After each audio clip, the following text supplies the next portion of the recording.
I want to welcome all of you to the 7th Community Literacy Summit.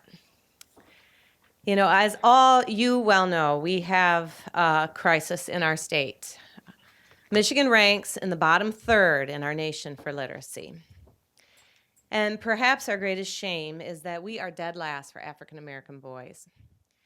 And what we now know with our kindergarten readiness assessment is that only 20% of the 5-year-olds that enter our city schools are ready to learn to read. But what I see here is a room full of people that are going to change this. You know, it's been a cold morning, and it's February, and it's early. So I know if you are here with us this morning, you have the grit and determination to make a change. We have community leaders, we have policymakers, and we have educators, and all of you every day are focused on not squandering our greatest resource, our children. So I am grateful for all of you, and thank you for being here today. I'm Wendy Falb, and I'm the Executive Director of the Literacy Center of West Michigan. We are the largest community-based organization that serves the literacy needs of adults in our community. Our children's first and best teacher, their parents. So we are privileged to serve them, and we have a great staff. I also want to thank those who have made it possible today. I want to thank LMCU, our event sponsor, and I want to thank PNC Bank, who have sponsored our keynote speaker. Thank you.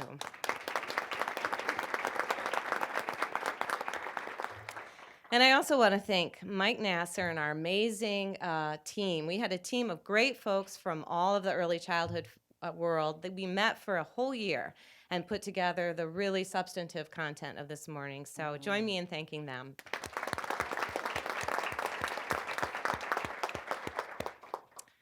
We are fortunate, Michigan, in the early childhood world to have a talent, drive, and energy of a remarkable leader for the last 2 years at the Early Childhood Investment Corporation. Coming to us from Arizona, and before that, New York, Dawne Bell has a remarkable resume, not only bringing resources, but social capital to the missions she champions.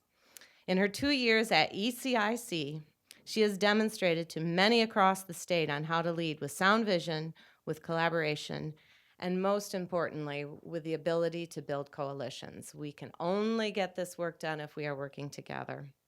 With contagious optimism and demonstrated resilience, Ms. Bell has kept early childhood front and center in our state. Please join me in giving a warm welcome to Dawne Bell.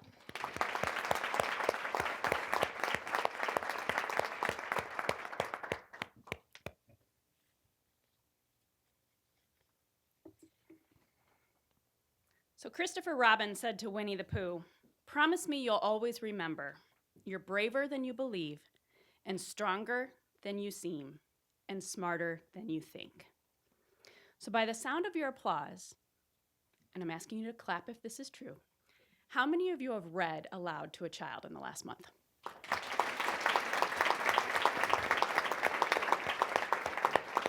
Maybe you even read one of the Winnie the Pooh series. Thank you, Wendy, for that warm introduction, and let's give the West Michigan Literacy Center a huge round of applause for bringing us all together today. So this is going to be participatory. You may have been warned. I heard a rumor this morning as I was coming in that this crowd is filled with overachievers. So I want to see if this rumor might have any truth to it, and we're going to do that with a little quiz. It's 5 questions. It's going to be true or false. There's really no shame if you get the wrong answer. We're going to do this by a show of hands. Your neighbors will not make fun of you, but I do want you all to participate. So think about this first question. True or false?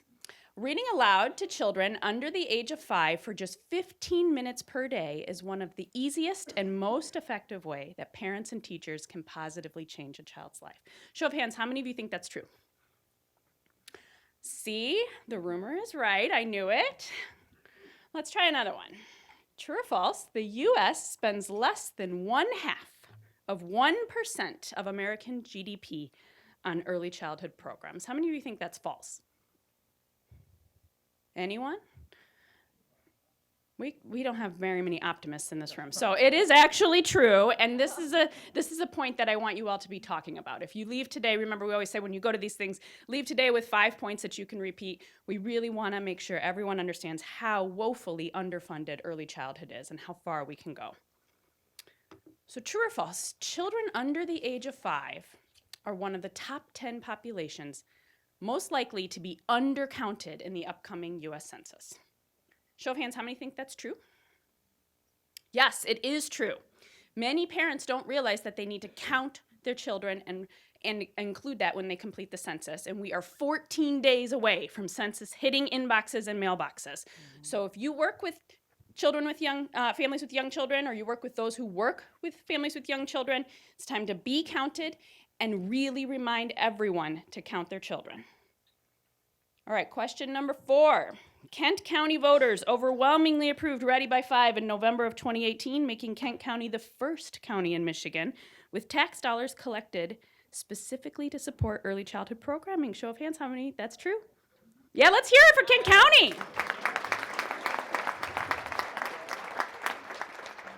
All right, and then our last question, true or false? The easiest decision I'll make today is which breakout session to attend. So how many of you think that's true? Show of hands. All right, so if you're keeping score in the back, that was 5 quiz questions. The first 4 were true, the last one was false, and Kent County is leading the state. So thank you for your leadership. I want to give you a little preview as you've been looking through that program. This is going to be the toughest decision you make today, which breakout session. So if you haven't figured out how to be in 2 places at once, I encourage you to talk with your colleagues and strategize about where you will go. We've got sessions about how to stop gazing at the disparity gap and begin to address inequities and advance excellence. You're going to hear a deep dive into that kindergarten readiness assessment that Wendy mentioned and school readiness. Really intriguing session on family engagement across culture. And then, of course, we're going to hear from our friends at the League for Public Policy about advocacy and public policy strategies we can take. Love that we're talking about the prescription for literacy and reach out and read if you don't know about that program and what our healthcare providers are doing.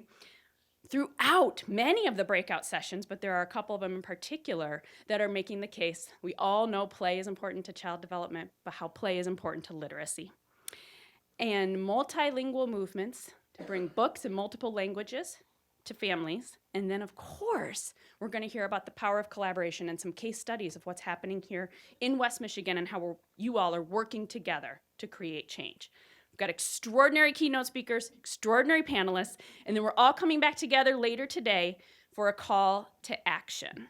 So the point of this summit today is to give you all concrete steps that you can do as individuals, as organizations, as communities, that we can take as a state. There are many, many ways for you to get involved, and our ask of you is that you come back at the end of the day and be ready to make that commitment. But because I know this is a room of overachievers, I'm going to issue a call to action this morning.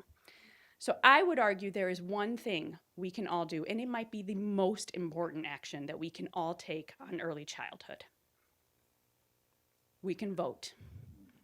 We can register to vote. We can help others register to vote in a nonpartisan fashion. We can get out the vote. And it is true with early childhood, every vote counts. So if you're feeling like you don't know how to get involved or you feel like this is insurmountable to change the curve and change these statistics, I want you to think and remember that there's one really critical thing you can do. You can vote. So again, I'm Dawne Bell with the Early Childhood Investment Corporation. We're a statewide, nonpartisan public organization. We work with local communities, with state governments, and really try to be that bridge. We envision a future where all young children and their families in Michigan thrive. I'm so honored to be partnering with many of you in this room, and if I haven't met you yet, I look forward to meeting you today, to learning about your work, and to learning how I can help be a resource and help amplify what you're doing. It can feel really daunting, whether you're working in the classroom, and we have some extraordinary teachers and educators with us today, whether you're working as an administrator, whether you're working as a policymaker, whether you're working to leverage more funding for this woefully underfunded sector. It can be daunting. So what I want to remind you to tell yourself and to read to yourself aloud as you work as an early childhood leader is this: you're braver than you believe, you're stronger than you seem, and you're smarter than you think. Thank you for being here. Thank you for your leadership. Most importantly, thank you for the action you'll take.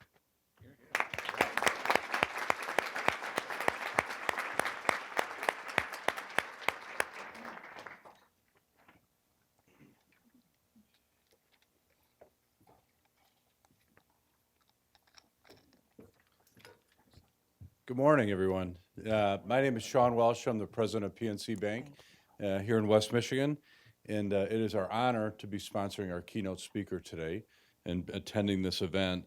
I want to talk a little bit, and little is the key word, a little bit about why a bank is involved in early childhood investing.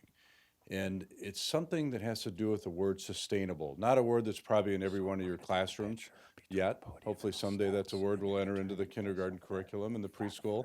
But as you look out and you say, why would a bank be investing in 3-year-olds, and 4-year-olds, and 5-year-olds? It's the future of our economy. We all know that. This is a room of people, as Dawne said, that are overachievers. And we in PNC, we believe the same thing. In 2004, we started a program called Grow Up Great. We committed $500 million to invest in early childhood programming. Quite a bit, millions of that come here into the West Michigan market that we invest locally into programs. Hopefully some of you have seen that. We have something that we kind of correlate with that, with our environmental commitment from our foundation. We're also the largest owner of the most LEED certified buildings in the world. And you think about it and you say little kids and the environment. And those are issues that if we invest now, later on, we're going to get huge returns in our economy. And I love Dawne's comment. Thank you, John. I love John's comment. This is probably the most non-political issue that you can come across in our world today. At PNC, we believe that every kid starts at the same point, and every kid deserves the same possibility to achieve their potential as they go forward. And if we get that from every kid, we're going to have an amazing world that we live in. PNC is very proud to be involved in that. We're very proud of the outcomes that we've had, but the most thing we're proud about is the over 5 million kids that we've touched since this program has started, the 850,000 hours of volunteer time that our employees give every week and every month and every year in the community. We don't do it for advertising. We do it because it helps our business too. It's the smart thing to do. So with that, I am really proud to introduce my new friend, who I don't know if I'm probably going to violate a code here, but she's also a client of ours, so which I was really proud to see. Keisha Siriboe. Did I get it? You did. All right. Keisha comes to us as a speaker this morning, and she's uniquely qualified to help expand our thinking about how we can positively influence the likelihood that all children who enter kindergarten will be ready to read. Dr. Siriboe's work reminds us that every child is unique and that as adults, we must learn to think courageously and honestly if we want to best support the literacy development of children in our community. She brings a diverse and global perspective through her research, TED Talks, and leadership development. She previously served as the Director of Content and Programming at Reading is Fundamental, RIF, in Washington, D.C., and I was talking to someone, it's a program I remember as a little kid, so I think it's been around a little bit. This past fall, Dr. Siriboe was appointed as inaugural director of the ROCKS Institute for Research and Training, a multidisciplinary research and training institute that is focused on girls, located in Columbus, Ohio. And I am really proud to welcome her here to West Michigan. I'm really looking forward to hearing her speech. Dr. Siriboe. Thank you.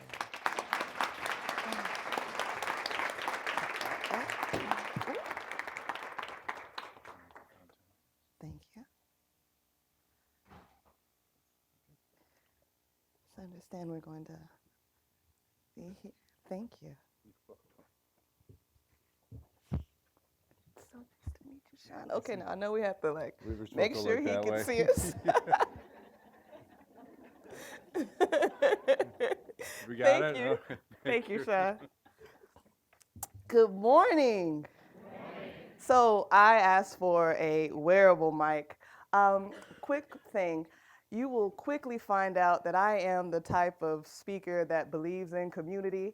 So I am going to interact with you from such a place of joy and gratitude, because as someone who worked as a classroom teacher, as someone who worked as a community organizer, as someone who started at the grassroots level and then continually worked my way up, I was so honored when I knew I had this opportunity to speak in front of you all.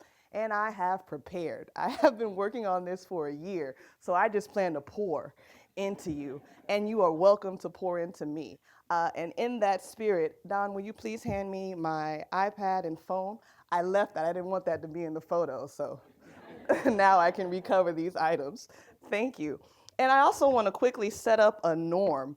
I have allergies, and for whatever reason, my eyes will water. So if you think I'm really touched and I'm crying, that might be the case. Depends on what we're talking about. But if you see me dab my eye, just know, hey, she has allergies. That's just my norm. All right, so let's get into this. So for those of us in the room who like to have an idea of what you've signed up for or what you can look forward to during this keynote, I've laid out this really quick and brief summary of where I plan to go during the course of this talk. And as a responsible keynote speaker, I'm starting my timer, so I'll stay on schedule. So like I said, you are my tribe. Like, I am amongst people who have a heart for early childhood education. Specifically, I am passionate about early childhood literacy. And as my new friend, can you believe that? Like, I have a friend who is the president of the, like, yay, Keisha. My new friend mentioned that early childhood is something this space is highly invested in. And he also shared with you that I've now transitioned as the inaugural director of the ROCKS Research Institute, which stands for Ruling Our Experiences. So I have just transitioned out of my passion of early childhood literacy, because I'm no longer in DC, I'm now in Columbus. And I wanted to use this opportunity to just give you all of the skills and resources that I'll have to step back away from now in order to focus on my new role. So if you don't have your notepads out, get ready, because I came to serve. Here are some of the pictures of some of the early childhood literacy work I did in Hong Kong. And my focus was parent-child early childhood literacy. And a lot of the things I'm going to share with you is going to come from that space of thinking about early childhood literacy. But I also shared this picture because I understand how challenging NGO work can be and how challenging funding can be, because I think I applied for grants for about 2 years before I was successful. And so I had a few years of just using 15 cents in a dream and a whole lot of faith to really push this thing forward and buy books and get the resources to do the community initiatives. My community initiative was going around Hong Kong and hosting pop-up read-alouds and using Google Docs and Google Forms and free tools and inviting people from the community, absolute strangers, once a month, to just come and meet up in a location on campus is where we started, but then we grew. But we'd be somewhere around the Hong Kong community reading aloud. Different languages, different books, the whole aspect. So when we talk about literacy, I look at it from so many different lenses because I had that experience. The refugee union, that is a population that may be very similar to what we think about within a US context of our immigration community, our marginalized community, the people who are basically doing the absolute best they can, but they have the most barriers, or they have a lot of things getting in the way of their ability to parent. Socioeconomic, social, emotional, relational, all of those things. But we also had situations where we were working in corporate environments. I showed the Grow House, but there were a lot of other Fortune 500 companies that I also was able to speak in front of, because the whole idea of parenting hits across the dynamic. And everyone is dealing with some sort of issue or some sort of challenge or some core interest in how can I make sure I'm providing my child with the earliest or strongest foundation. That's just a picture of how silly we were during the pop-up read-alouds. And it's also a clue to you all that we might get a little silly. For those who may be participating in the breakout session, That's just a teaser. We're gonna get a little loose and take off our cool. But I want to acknowledge that passion led us here. And in the spirit of that, I have a Nikki Giovanni quote that I want to embed in this moment because it really speaks to one of the things that we should identify with. Nikki Giovanni said, "I really don't think life is about the I could have beens. Life is only about the I tried to do's. I don't mind failure, but I can't imagine that I'd forgive myself if I didn't try." That is going to be the intention and my invitation to you all for this moment and this day. I invite you to try. And I honor all of the past attempts and all of the past effort that you have made within your various capacities, because you don't do this work lightly. There is a cost to doing this work, and sometimes it's very expensive emotionally when you come across families or you come across children that you know are going to face barriers that you don't have the capacity in that moment to solve. But I honor you for trying.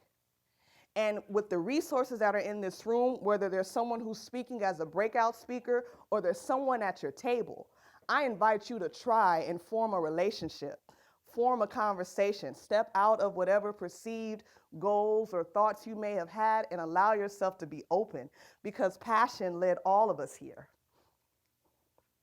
Again, this is not a situation where you're just looking at me and I'm talking. I encourage you to change that dynamic. We're sitting at a round table. That means we are equally in a space to talk and engage. Now, I happen to be at a podium, but I asked for a wearable mic because at some point I'm going to come down. So heads up on that. Okay, so that is my call to action. This is my little image that says, this is about us, and this is a two-way conversation. Now, keeping in that spirit, how many people remember the movie Inside Out? Right? Now, do you remember which character was what? That's not a quiz. That's just me asking. Because the brilliance of this movie, this came out in 2015. And as someone who is so fascinated by early childhood, brain development was the area where I could just lose hours thinking about how fascinating it is that in this first 5 years, specifically that first year, all of these things are happening. I mean, a child is literally breathing genius that first year. And when you think about what that means, so much of the foundation of who this child will grow up to be, how their personality is shaped, is happening in these first 5 years. And this movie did a great job of really taking this complicated science and fitting it into a movie.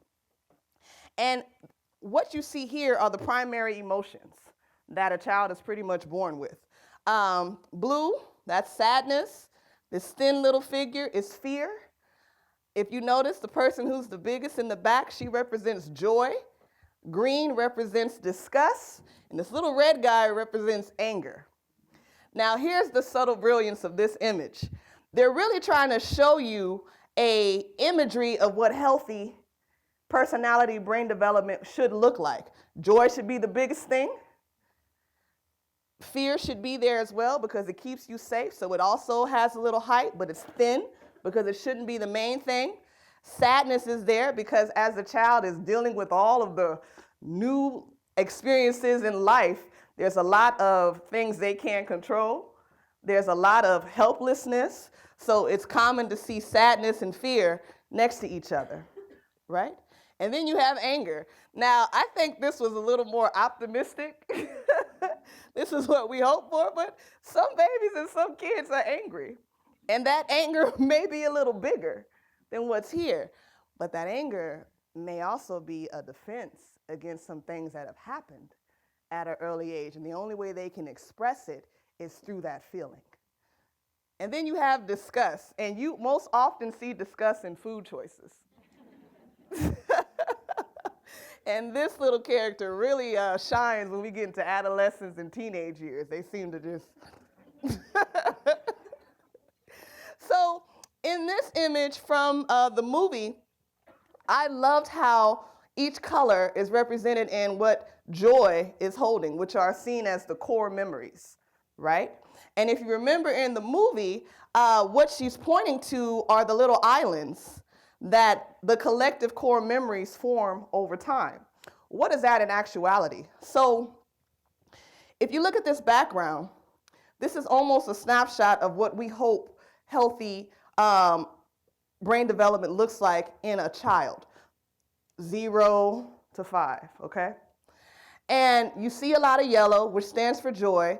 You see these sort of dark bluish ones. Those are the experiences that happen, but they just happened one time or not too many times. So eventually they're going to fade away because they're not really used. But then you see the little anger moments, but all of this collective thoughts. I'll go back. All of those collective thoughts then form what we see as those personality islands. This is what it looks like in reality within a child's brain. Now, Harvard University, I absolutely love their Center on the Developing Child. If you're not familiar with this website, here's one of the buckets that I just want to throw at you. This website has a bounty of great resources. Their working papers specifically are phenomenal. I think it goes from 1 to 13 the last time I checked. But if you want a more thorough, a more academic understanding of some of the things I'm going to touch on, I'm speaking to executive functioning. I'm speaking to a lot of their research on the impacts of traumatic stress or toxic stress. I'm also talking about their research that talks about parent-child behavior and developing these capacities within parents during early childhood, but that whole website is outstanding. Now, one thing I want to share is that what this information shares, the first few years of life, that foundation is happening. And all of these neural connections are just every time, that first year specifically, every moment, the child is just making connections. And that's what those little lights represent. But the bigger ones, those are those little personality islands you saw in the Inside Out illustration. These bigger ones show where something has happened repeatedly. There was positive emotion or negative emotion, but it made an imprint.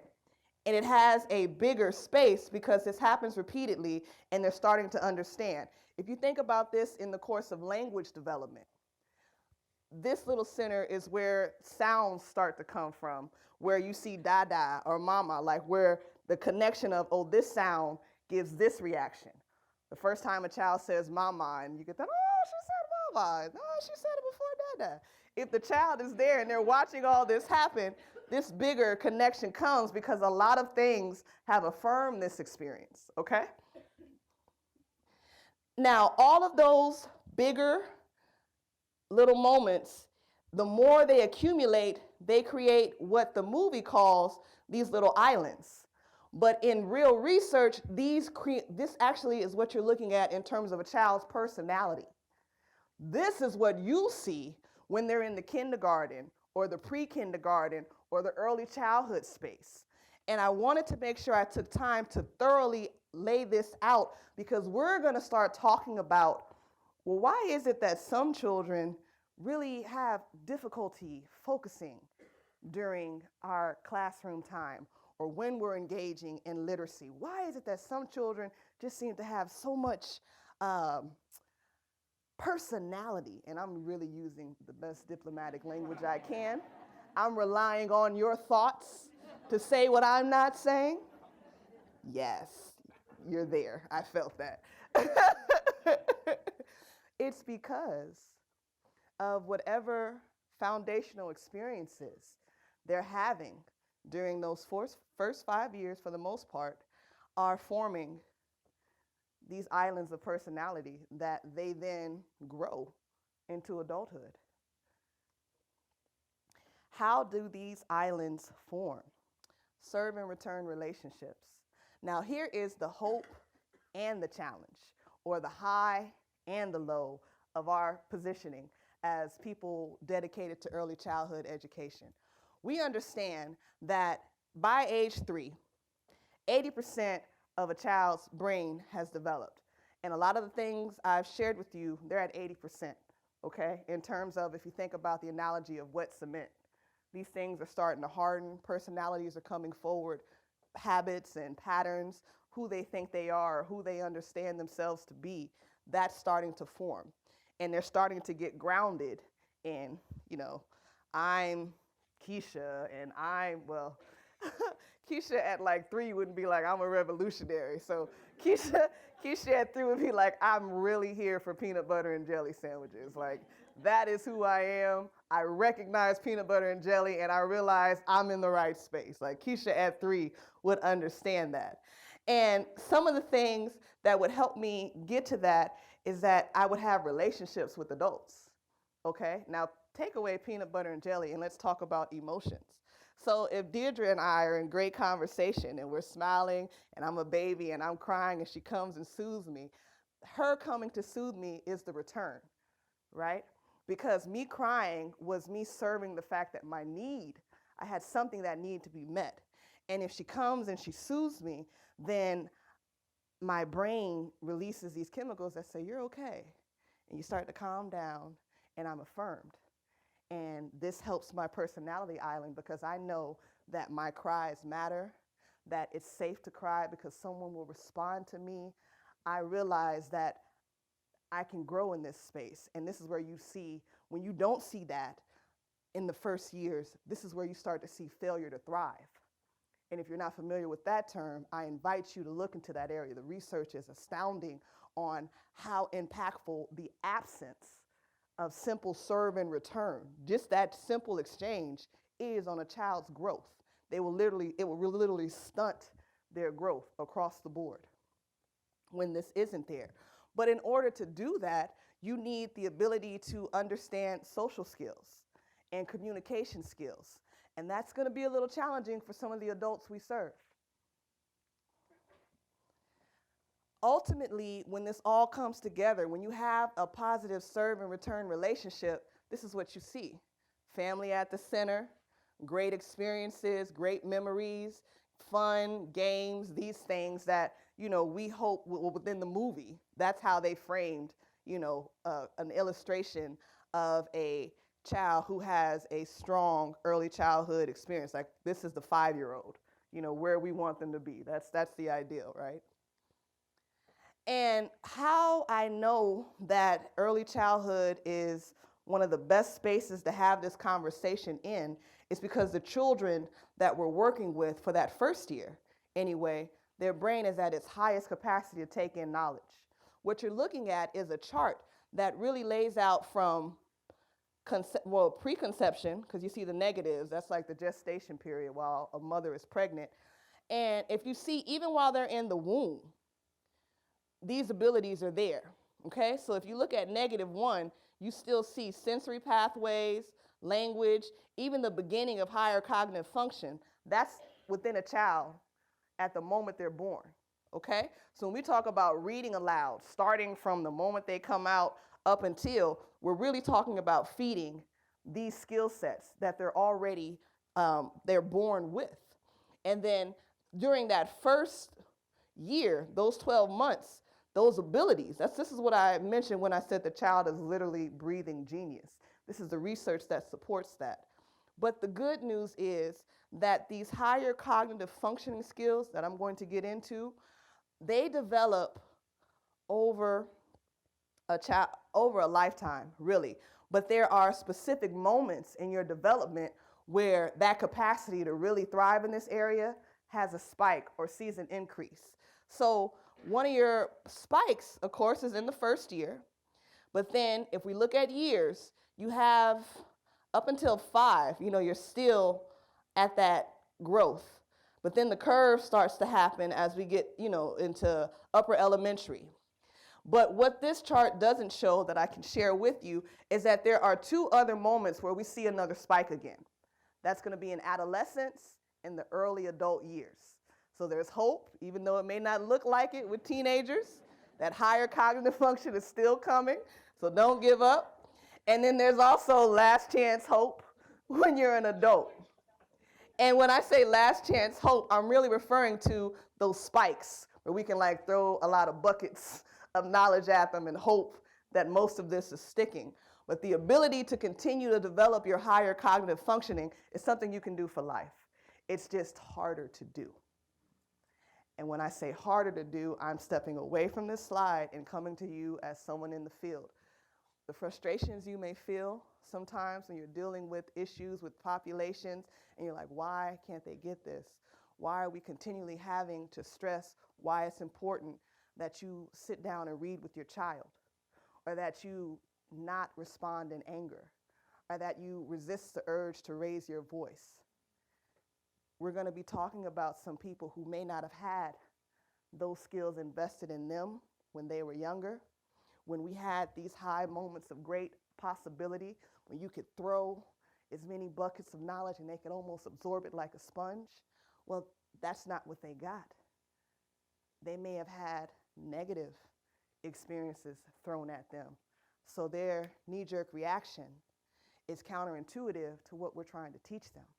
But because they're no longer in that space where they can learn these things easily, it's costing us a little more time.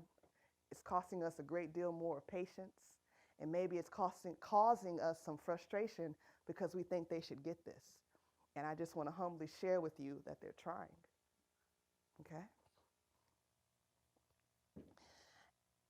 I also want to take that perspective and bring you into what this may mean for the child who doesn't get to have those great personality islands established, who actually is on the outside looking in. And they're kind of wondering, well, why do I have such a hard time paying attention? Why are my self-regulation skills, why am I always in timeout? Or why do I hit when I want the baby doll? Or why do I have that? Well, let's dig into that. You ready? This is the, buckle up, buckle up moment. But if I do nothing else with my time and the funding that was invested in me, I'm going to invest in you. And this is where we're really going to look into some things. And I brought out my special notes because I wanted to give you as much as I could in this area. So if we look at the brain, I'm just going to do a very light overview, nothing heavy, unless you want to go there. Stay for the breakout session, we could talk about it. But we're going to look at the brain and divide it into two parts. One part we're going to look at as the automatic response, okay? And the other part we're going to look at as the part that starts to think things through. So here you have the gears. And automatic response is that fight or flight, okay? And the other side of the brain, for this, for these purposes, that right side is going to be the part where you're able to, something happens, and instead of you automatically responding, you stop, you process, and then you respond, okay? Now, in early childhood, you all know this. Kids are constantly exploring, constantly doing science experiments, I like to call them, and testing out hypotheses. What does that look like? If anyone has ever fed a child sitting in a high chair and you watch them deliberately drop something on the ground, this is this child testing out the whole experiment of what happens if I drop this? The first time they drop it, they find out, oh, you'll put it back. Okay, that's experiment number one, but we're not done. What happens if I drop it again? Oh, okay. You may say something this time. You may laugh. If you laugh, oh, get ready. You may, decide that, okay, maybe you don't get the spoon back, or maybe you don't get the cup back. But if you put the cup back, they're scientists, can't help but try. What's going to happen? They drop it again. Now, each time, now this is also serve and return. Remember what I shared with you about serve and return? This is also that. But it's also developing their understanding of them thinking through something instead of an automatic response. So each time I drop it and you pick it back up, I'm learning how, and I'm playing with this understanding of developing my early cognitive functioning, right? Now, in adulthood, Say the same child drops this, and they're in an adversarial home environment where they're dealing with the parent who's stressed. And that can go in both directions. This could come from someone who may have had a great childhood, but they just never really learned how to develop coping mechanisms for dealing with stress, so they're taking it out on the child. So by the third time you drop that cup, I'm yelling at you. I might be hitting you. I might be doing other things that create in you a stress response as a child, because I'm triggered by you consistently dropping this cup. And I have to go, the floor is dirty, and I have to go to the kitchen and wash this off, or it's your pacifier. And it triggers all these things in me because this part of my psyche wasn't strongly developed, okay? I thought it'd be time to come on this side of the room. I spent all this time over here. I care about you guys too. So I moved over here. The understanding that in the adults, the parents, the child, the staff, the volunteers, the people that we entrust with the children that we put in their care are all dealing with different levels of these primary emotions.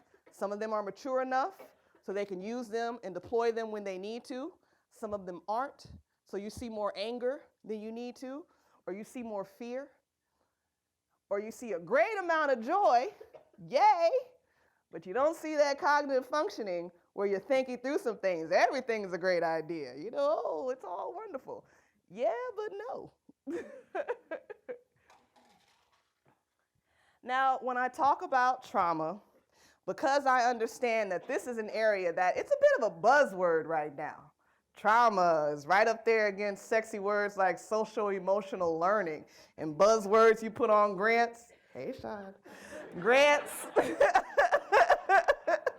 And you say, hey, we're going to attack social emotional learning, and we're going to deal with trauma, and we're going to come up with mindfulness and ways to really move these things forward. Beautiful words, right? But what does that mean? Because mindfulness can be sitting still and breathing deeply, which works, but not with a 3-year-old. So the ability to really think these things through. And my responsibility as a speaker, I didn't have the time or the bandwidth to really unpack these things. So I created these slides where I have a dynamic book or a dynamic resource. You didn't hear this from me, but I heard, and I may have seen, that the audio book for this is also on YouTube. That's what I heard. That's what I heard. But the research within this book, this is a foundational book. That's why I started here.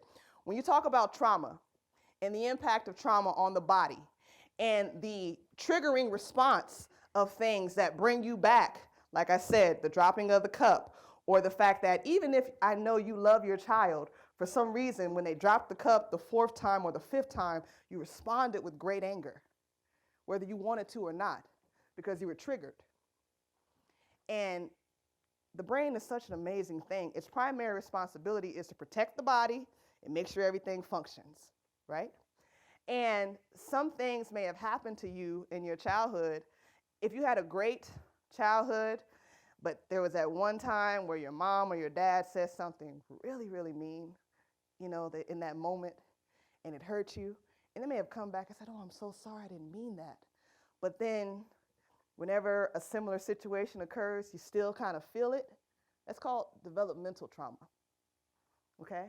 And when you think about ACEs or adversarial childhood experiences, when you see the fact that almost everybody has an ACE score, some of that is developmental trauma because we're all doing the best we can, but raising children is difficult.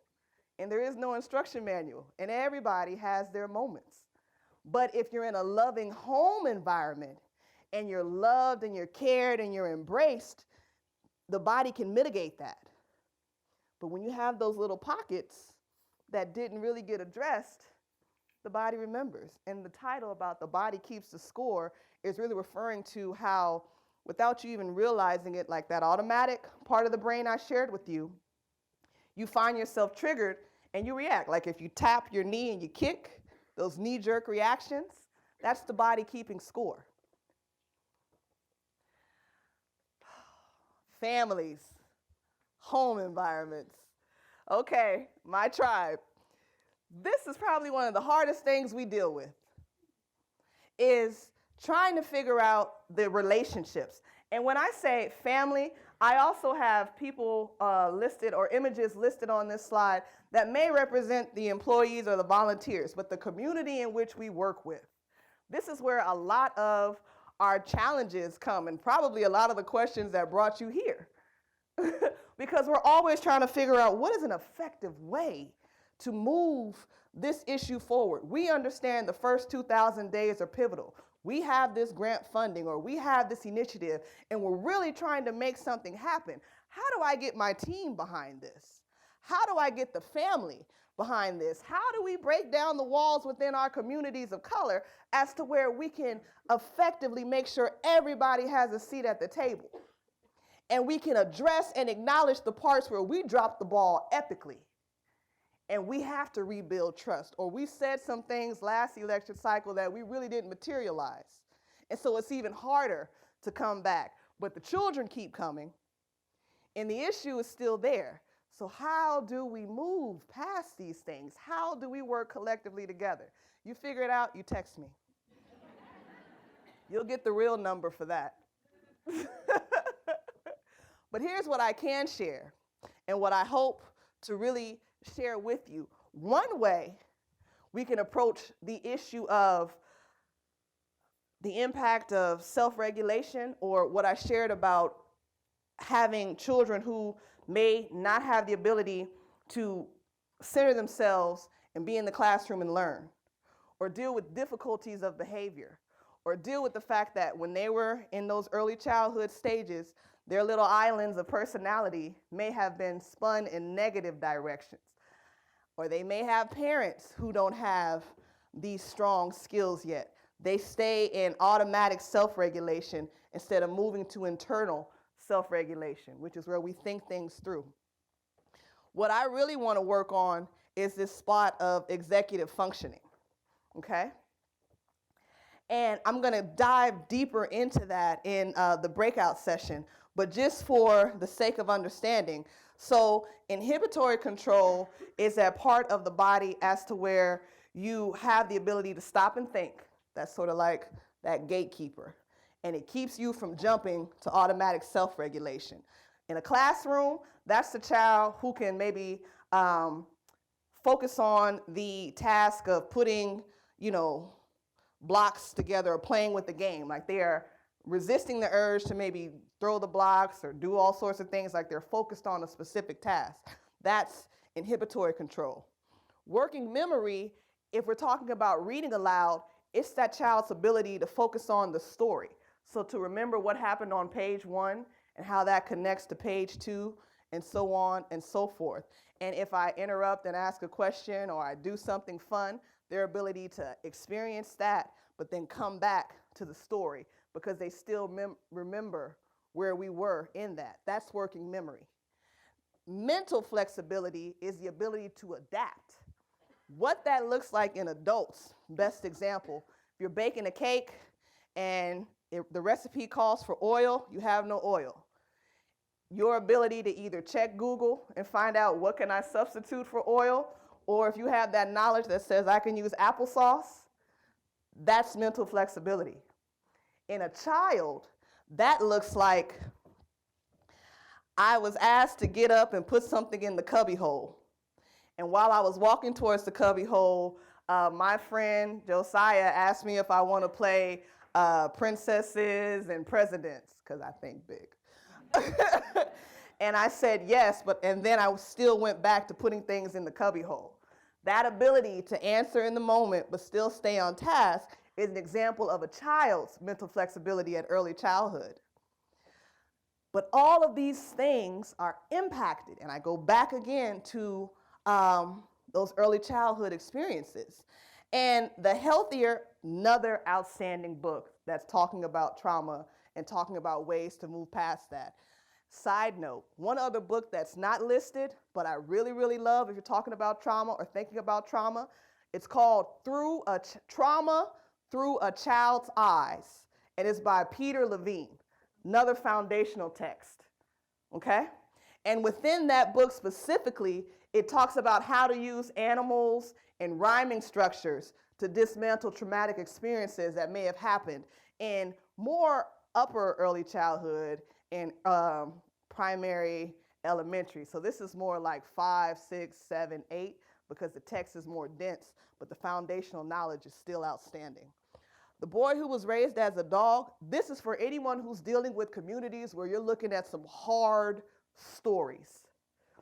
The stuff we don't talk about, like the impact of opioids, drug addiction, domestic violence, molestation, those heavy things. And you're trying to figure out, how can I also protect this child's early childhood development, because they've already started at a disadvantage. This is an outstanding resource, but it's a heavy one. So if you do engage in this text, have a circle around you. Because if you happen to be someone who experienced some of this, you might have the body keeps the score moment, okay? Oh, but how could I forget this great quote? Relationships are the agents of change, and that holds true across the spectrum. So relationships with the child, relationships with the parent, relationships with the adults, because we're all carrying something. But the power of a healthy relationship, or the power of knowing I have a space where I can go and deal with this issue, does wonders for dismantling these negative experiences, or teaching them how to move beyond that knee-jerk reaction and build more executive functioning. And as cliche as this may sound, it's still true, and the research supports this. Love is an unbelievably powerful aspect of building that relationship, building that community where these changes can occur, where you can start to see these strides, when people feel like they're loved, accepted, heard, listened to. Even if you can't have the impact you want, they know that you tried. Think about that Nikki Giovanni quote I mentioned earlier. They know that you tried.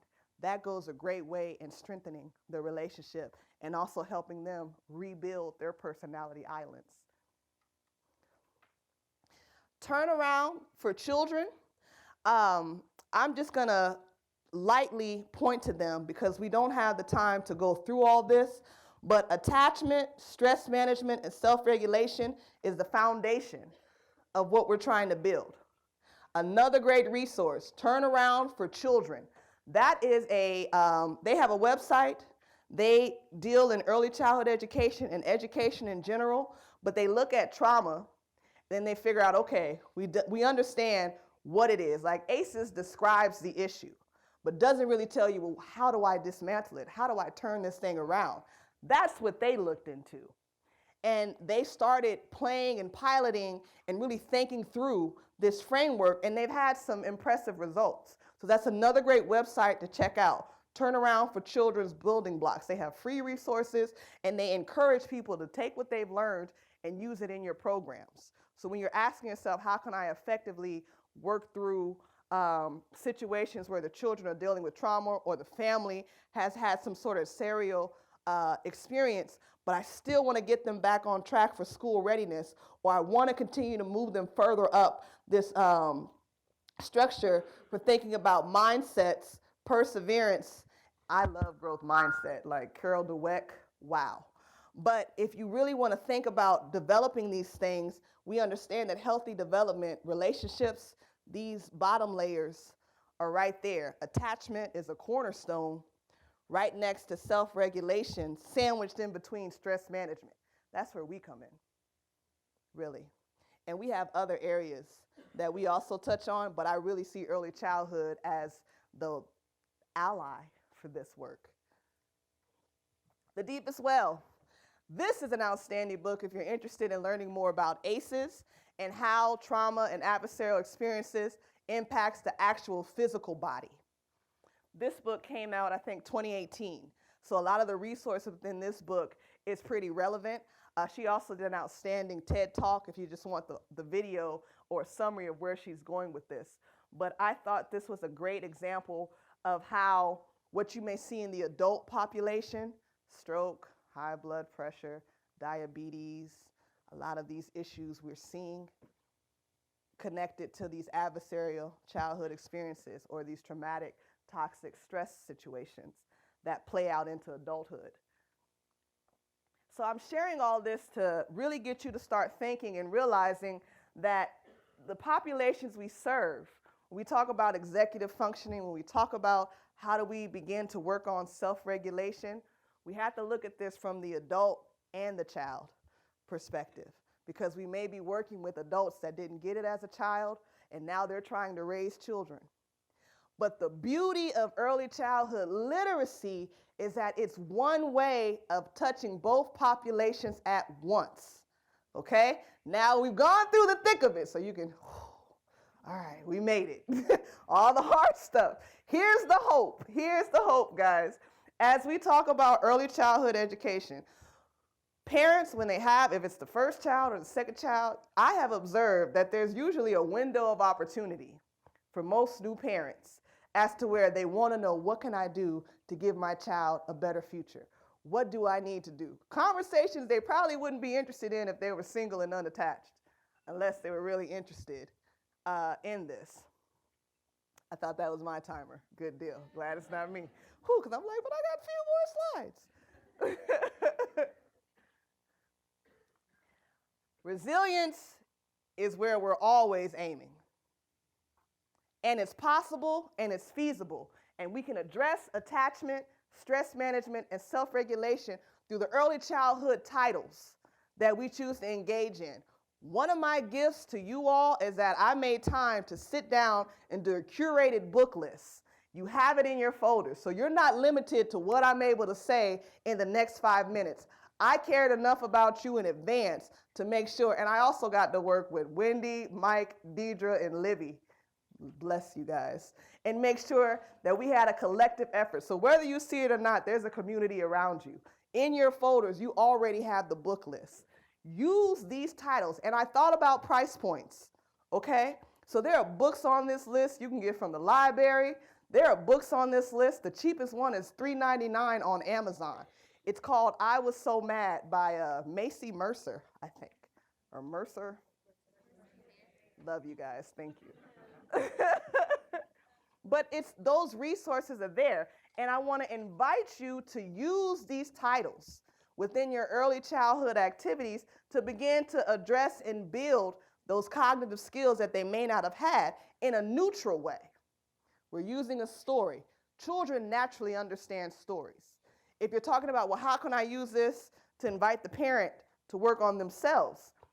Ask them to read some of these titles with their children. Come up with some questions that aren't invasive, that aren't accusatory, that just say, how did the character deal with anger? Or how did the character deal with this strong emotion? What was the parent's response? This is subtle. For people who are great at doing subtle guilt, this is your time to shine. And here's the hope, guys. This chart, this is from, again, Harvard Center of the Developing Child. But this shows how difficult it is for the brain to change in response to experiences. So when you're talking about dealing with parents and children, I want you to know that you're going to be dealing with two different spectrums that you're trying to merge in the middle. For your early childhood, they're flexible. Those brains are pliable, okay? But the hope in this is that you have up until 30 with your adults for you to be able to throw the buckets. When you start to get into 30 and up, you might have to just apply a sponge and just make sure you press that in. Use a really wet sponge, but really apply that pressure because it's going to be more effort. But change is still possible. Nobody, even up until 70, okay, it may be harder, but it's not impossible. So when we're talking about grandparents that we serve, adults that we serve, adolescents, early childhood, everybody can still bounce back from these negative experiences or build these skills. But I just want to be honest with you, as someone who's in this fight with you, there's going to be some patience required, okay?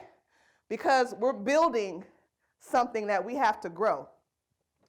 This is an image that was created by Dr. Anita Phillips. I got to hear her talk, and I was just blown away by this, and I'm going to leave you with this.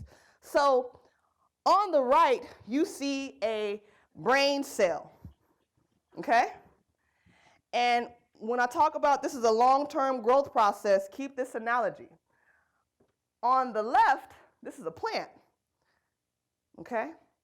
Both favor each other, and both are similar because the concepts of growth are very similar. Here's an actual image of a brain cell. This is the moment where I'm going to dare you to be courageous, and I'm going to dare you to be vulnerable, because this is something that's going to take some time to do. And you're going to have moments where you may be engaging in this work, and you're going to be challenged to think about, as a leader, your responsibility is to find the potential in people, processes, and have the courage to develop that potential.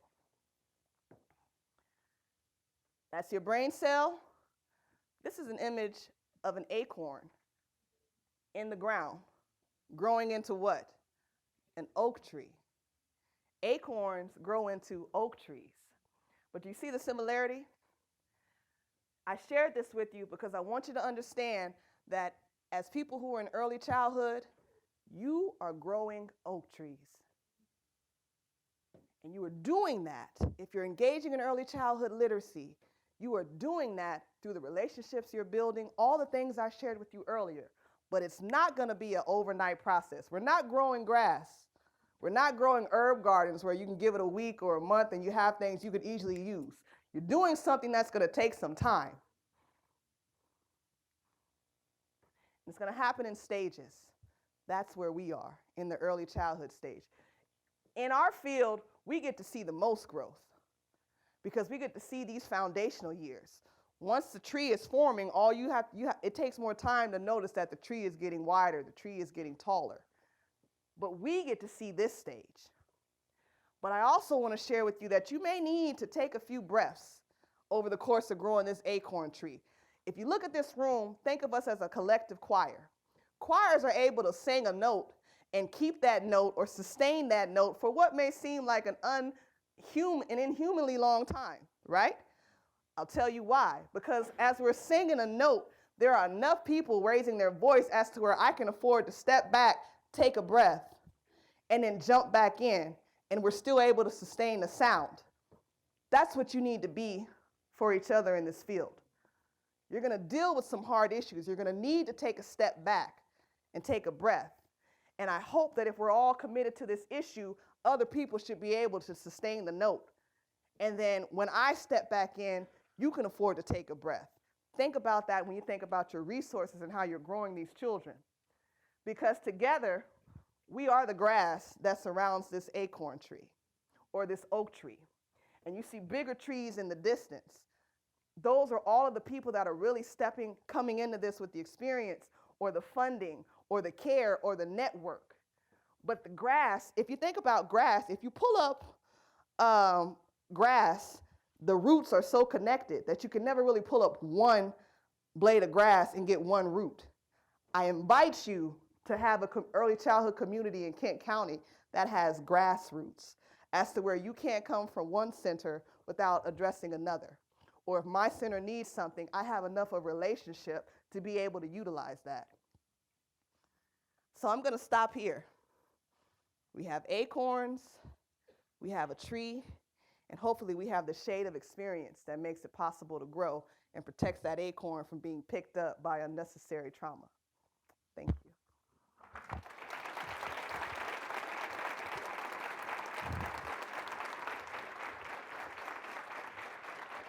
All right. Thank you so much. My Awesome. pleasure. Thank